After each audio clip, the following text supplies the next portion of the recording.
Well, a very good evening on the 14th of August 23. I'm very much in Glen Quaich, aren't I? Yes, you're correct. And what a stupendous evening it is. Look at Crieff over there. Crieff, as I call it. Before I start any chats and mumbles, I just want to bring your attention to what I was talking about on my upload about the Yarrow tonic, which was absolutely delicious, I have to say, and done the job. I had a marvellous night's sleep. Woke extremely refreshed this morning. I actually woke a little bit later than normal. Not much, but certainly put my whole body and limbs and mind to rest. Yes, this is the dangers of foraging. This is not yarrow. You see the darkened stem and larger leaves. That's the leaves there. The leaves are actually toxic as well. That's hemlock. It's poisonous. And that's hemlock there as well. They look very much like the yarrow. But if you eat that, you're dead. And I mentioned about yarrow being pink and white. This is verging towards pink, this one here. And you can see that from identification, that's yarrow with the feathery green leaves.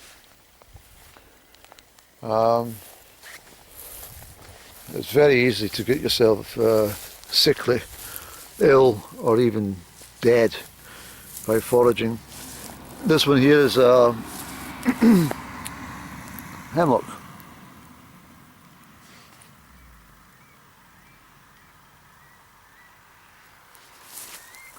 And likewise.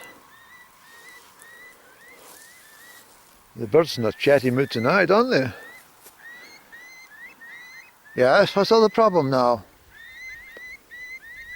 Oh, yes, oh well, oh well, oh.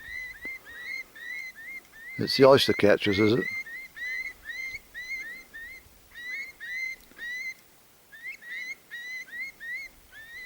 No, it's not all oyster catchers, Andy. What is this? It's the curlew. It's the curlew. There he goes. There's curlews and oyster catchers having a bit of a debate or squabble about something. There's the oyster catcher up there now.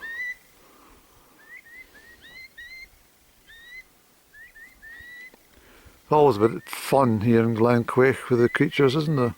Oh dear, the midges are terrible tonight. But the sun is beautiful, Annie. It really is beautiful.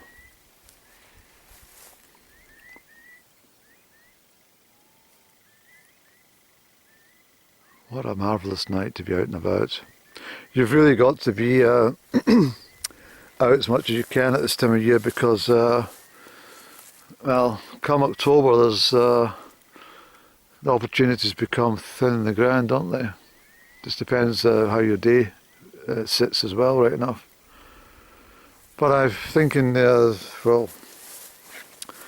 schools, state schools go back in midweek or sometime this week anyway.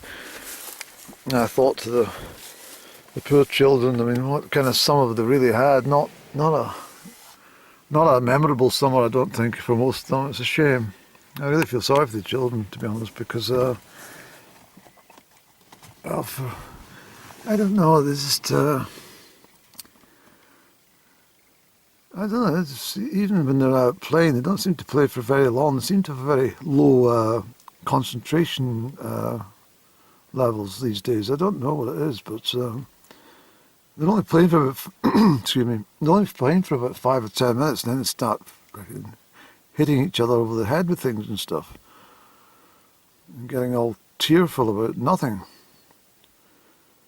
And I don't think they play any proper games. I don't actually see them. You know, like when we were kids, it's There was all sorts going on. So, just depended how old you were, and and how agile you were in some respects. But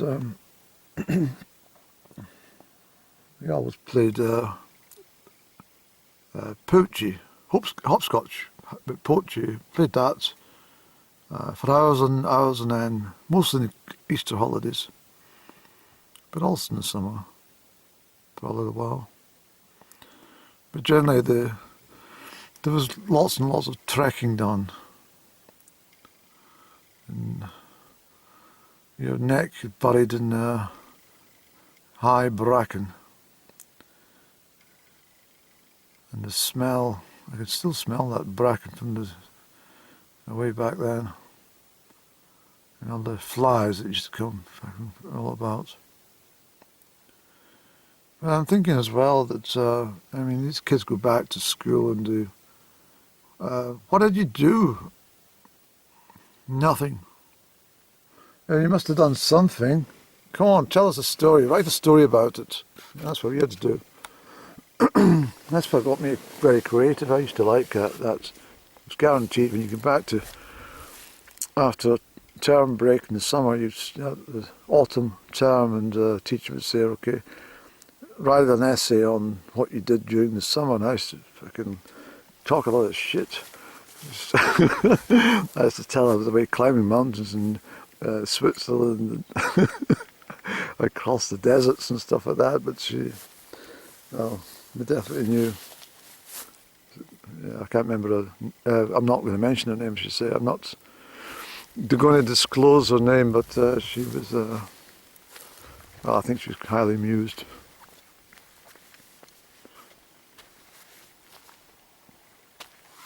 And of course, if coming back from the, the private schooling, or the public schooling as it's more commonly known as,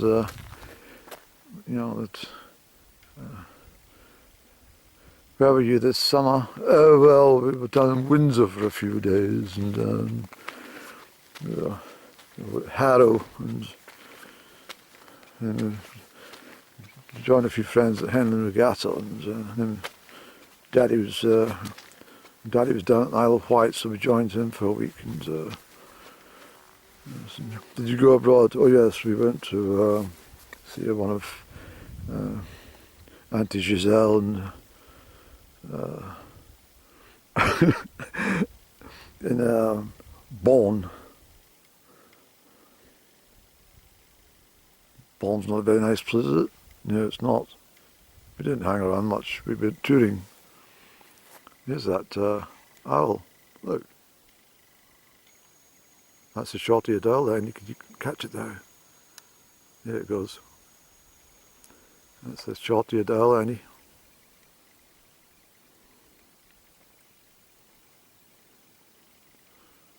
It's a very pretty bird.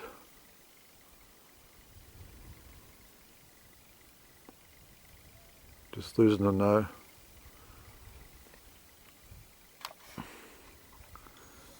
That was nice to come and see me though. She's way over there. Oh, I can still see her flapping around in the ridge.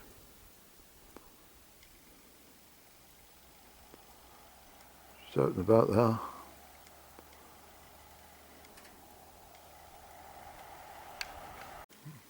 That's what I'm saying. You've got to let nature come to you. You can't go to nature. You just got to let it come along to where you are. It's car coming on camera this way into Glen Quaich. But it's like the fairies as well. You can't go and visit the fairies. The fairies have got to invite you to visit them. And I've mentioned before that you can't look for fairies. The fairies will look for you. The fairies will present themselves to you, but you can't see them unless they want you to see them. It's fascinating stuff. It really is. I've just had a little cigarette because on the way up the drive there, you might even notice a difference in my voice. I was eating a couple of wine gums on the journey up, and then stopped the vehicle and obviously start recording. And I'm not joking, I've not had any wine gums for ages, and there's something in wine gums which affect my throat. And instead of always giving warnings on tobacco packs about the damage of tobacco, I think they need to start putting warning signs on packets of fucking sweeties, starting with wine gums. I'm not joking, because I've noticed a difference, and each and every time I do not touch wine gums for weeks on end, I don't have any problems in my cackling throat. But as soon as I eat a couple, my throat goes all to fuck. So I've had a couple of puffs of this just to ease the congestion. So I might need a further remedy from the undergrowth to. I might take some of that thistle actually. Yes, I think I will. Although I've got plenty of stuff in the house.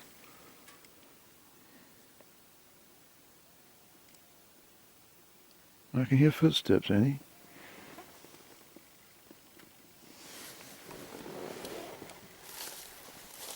Strange.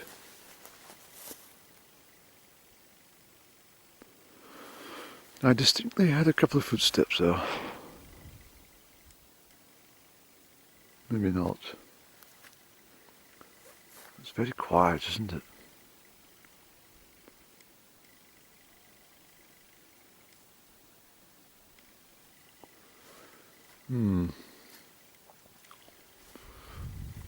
Let's listen to the water.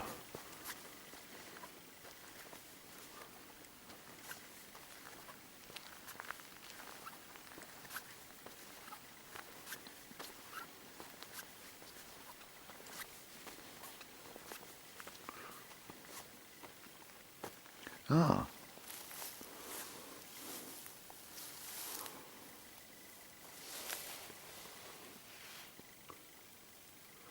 Now, are these, hold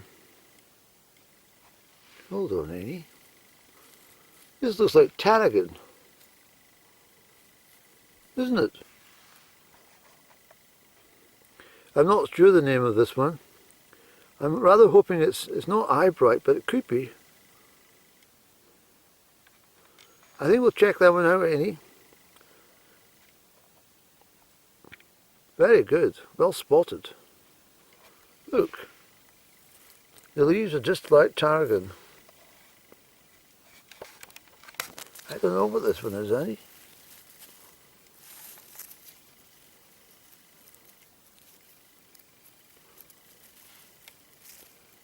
Very singular heads.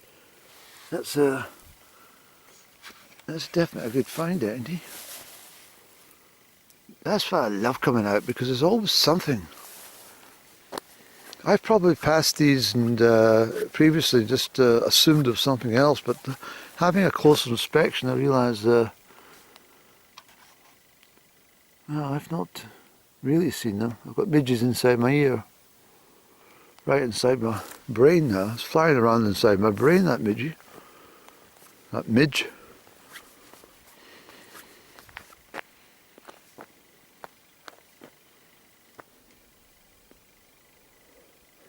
Come on, we'll settle for a minute and see how the sky changes. I've just pulled in to show you the deer playing.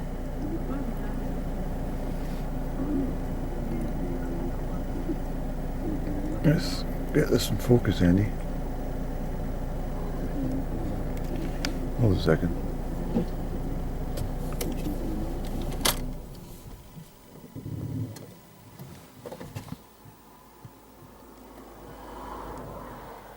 It's up there.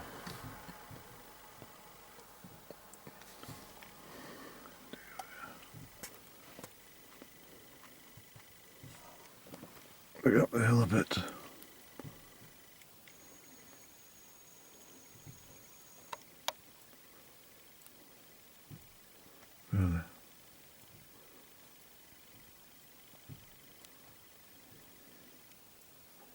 Really. Where's that veg? Yeah.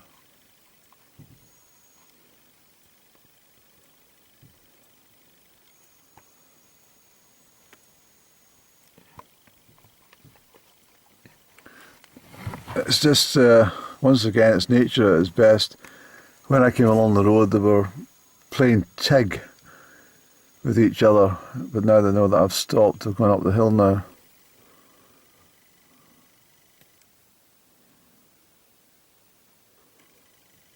Yeah, they're definitely got themselves kind of half hidden up there. You might have seen them, I don't know. I'll check on the footage. It's interesting.